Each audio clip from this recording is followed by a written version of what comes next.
بسم الله الرحمن الرحيم وبين أستعين على أمور الدنيا والدين صلى الله على سيدنا محمد وعلى آله وصحبه وسلم أجمعين waxaa ilaahay aan uga mahad celinayaa safarkii dheeraa aan ku tagnay magaalada Muqdisho ee aan kaga soo qayb galay doorashadii madaxweynaha Jamhuuriyadda Federaalka Soomaaliya ee dhacday 15 May oo ku aadan maalin taariikhi ah oo maalintii dhalinyarada ah oo isleeyahay hadda kadib waxay ku asteysnaan doontaa xuska 15 May iyo doorashada madaxweynuhu إن شاء الله إنا نقول دون تمد إسراع دونتا أولاً وحان ربا إنا نسود ويدور الشلع أصنع ذي هي النتيجة ذي وحان ربا إنا آذو بهاد عليو ونوهم بليايو مدحوينا حلك كوكو ليستي مدحوينا حسن محمود وحان ربا وكلا إنا هاد عليو مدحويني حلك كده محمد عبد الله فرماجو وسنة مدقلياه وأقبلي دور الشاسي إنه يودعه مسؤولية دينا سلاس كو أقبلي كنا وريتشي أنا أهيد حل وريتشين أما دور الشا تاريخي صوبته هولكي شرع الله وضع قرية يسوق ديبان ما أنت يسوق ديبان قرية يسوق ديبكي وعمدان آديات مسؤول وين الأوقف الحصنة وحكروا الأوقف مع علينا يا مدحوين حسن محمود باقي سيها ضد صوماليات وهشيسة دولadaha caalamkana la heshiisa horumar iyo amniga ka shaqeeya oo filaya inuu maanta ahaa qofka ugu khibradda badnaa intii tartamaysay aanan islahaa qofka ugu haboon ee maanta hawshaas geli lahaa buu ahaa taas aad baan uga mahad celinayaa una soo dhaweynayaa waxaa kaloo rabaa inaan u mahad celiyo ra'iisul wasaaraha xukuumadda xilgaarsiinta ahayd مستر فابله وأنا سلايهاي أما أنا أركيي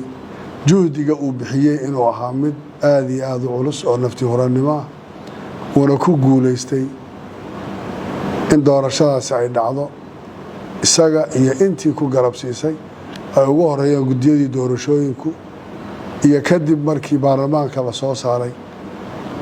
الجديدي وجانك كمل جار كها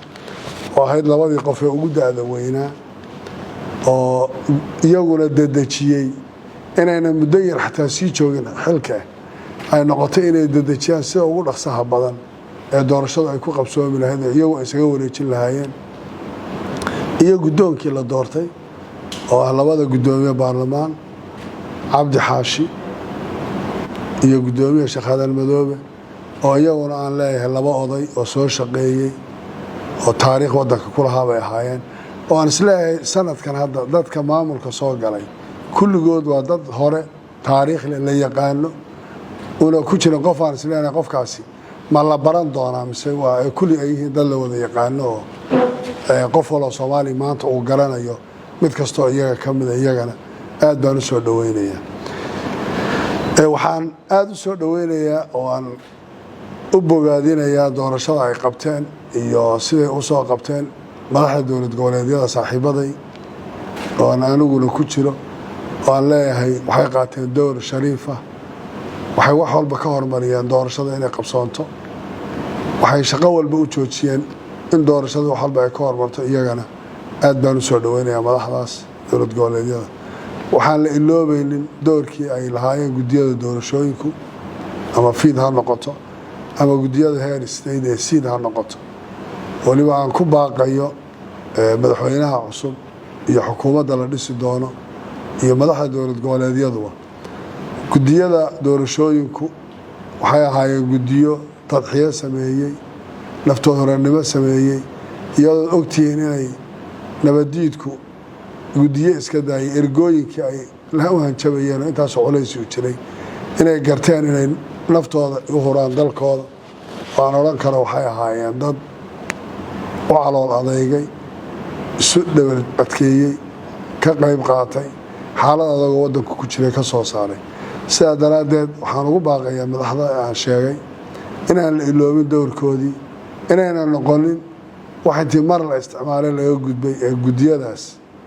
لا سمايا ماموس لا سمايا شقة قفل وقبان كريه هدي نقطة جودي يقول دور شوي كقرنك يهدي نقطة سفيره iyo hadday noqoto in dowladda lagu soo daraba in xubnaha guddiyadaas ku jira oo ugu horeeyo guddoomiyaha iyo guddoomiye ku-xigeenka iyo guddiyada kaleba in kulligood aan si gaara uga hambalyeynayno aanan leeyahay xukuumadda iyo mas-uuliyiinta soomaalidu waa inay ogaadaan heer gobol iyo heer federaalba in dadkaas xuquuqday leeyihiin ay helaan marka laga soo tago intaas waxaan rabaa inaan ka hadlo arrinta reer Jubbaland gaar ahaan gobolka Gedo oo culaysyo badani sanadihii la soo dhaafay ay naga haysteen gaar ahaan xukuumadda xilligaa jirtay iyo isqaqabsi siyaasadeed Jubbaland uma baahna isqabqabsi uma baahna siyaasadda iska hor yimaado wax culays siyaasadeed oo maanta qofna qof ku hayaa ma jirto waxaan u baahanahay Jubbaland mid ah shalay Jubbaland dib u heshiisiin iyo wax ku dhisatay maantana tii baan diyaar u nahay ma jiro qof Jubbaland oo maanta aan intaa in lagu qabno waxaan rabnaa dadku inay iscafiyaan waxaan rabnaa in la isdhexmaro waxaan rabnaa in qof waliba xuquuqda muwaadin ee uu leeyahay inuu qaato haddii ilaahay idabkeeda leeyahay waxaan rabaa inaan u soo dhaweeyo oo aan bilowno gobolka Gedo caqabadihii jiray inay intaa ku ekaadaan waxaan rabnaa inaan ka bilowno kawnsiladii sidii qorshe u ahaa markii horeba ay garbaari ugu horeyn doonto haddii ilaahay yidhaahdo in maamulkii la daadejin doono inayna u baahnaanaynin hebel baa lasoo magacaabay hebel baa lasoo magacaabay deegaan walba ay dadku iyagu soo dooran doonaan maamulkooda ood garanaysaan daadejinta maamulku saddexda leebal ee dowladnimo heer federaal heer state iyo heer dowladaha hoose iyo deegaano inay intaasba ay noqonayso jaro shaqada ugu badan ay ku dhacayso middan kawnsilada ama deegaanada dowladaha hoose la sameynaya haddii oo dadka waxa toos u matalaya ay tahay qof walba waxa uu qaban karaa loo dirayaa waxaan isku dayaynaa inaan dirno maamullo markaan dadka shir u qabanay la isu yeedho kadib capacity u leh mug u leh qaadi karaya mas-uuliyadda dadku ay ku qanacsan yihiin haddii ilaahay yidhaahdo waa la tegi doonaa mas-uuliyiinta oo dhan xildhibaan ha noqdo wasiir ha noqdo cid walba oo gobolkaas iyo Jubbalandba ka soo jeedaaba wasaarad waliba waxaan rajaynayaa inay shaqadeeda geli doonto waxaan raacinayaa in gobolkaas oo mashaariicda iyo wax badan ay ka taagnaayeen maanta laga bilaabo la sii daayo oo loo bilaabo oo socoto dhammaan mashaariicdii ama heer state ha noqoto ama heer dowladda federaalka ha noqotee wixii gobolka ka baaqday in la dedejiyo haddii ilaahay yidhaahdo dadkuna la iscafiyo qof maanta aan wax u qabnaa ma jiro qof walba oo wax tuunsan ama isle ama waxaabaa la isku qaqabtay maaha idinka ma ahayn waxa la isku hayeen siyaasad ka baxsan bay gobolka waxaa kaloo ku soo ururinayaa culayska Soomaaliya jiray dhowr sano 4 sano la soo dhaafay waxaa ciidamadu ay ku mashquulsanayeen siyaasado iyo dana kale waxaan rabnaa in loo soo jeesto la dagaalanka shabaab waxaan uga faa'iideysanaynaa waliba iyaga oo ay hadda dowladihii naga caawin jireen go'aano qaateen in arrinta la dagaalanka shabaab la xoogeeyo la awoodeeyo dagaalka lagu talagalo loo wada xayto inaan midaas soo dhaweyno waan u baahanahay inaan ku talagalo askariga annaga shaqo kala qabanay maanta qoriga aan haynay si kale loo isticmaalay in kulliga aan isugu geyno la dagaalanka shabaab xormanihi deegaanadeennadii baa la haystaa dadkayga waa dhiban abaar hadday ku dhacday hadday fataxad ku dhactona waxba uma qaban karayno aan culayska saaro waxaan u baahanahay hal qorshe dagaal oo Soomaaliya oo la qaado hal mar oo aan ku talagalno inaan midkaas kaga jawaabno shabaabna aan deegaanada kaga xoreyno biidinillaahi 3 bilood ma qaadanayso arrintaa hadday aynu samayno marka madaxweyne xasan sheekh oo horeyna dagaalkaas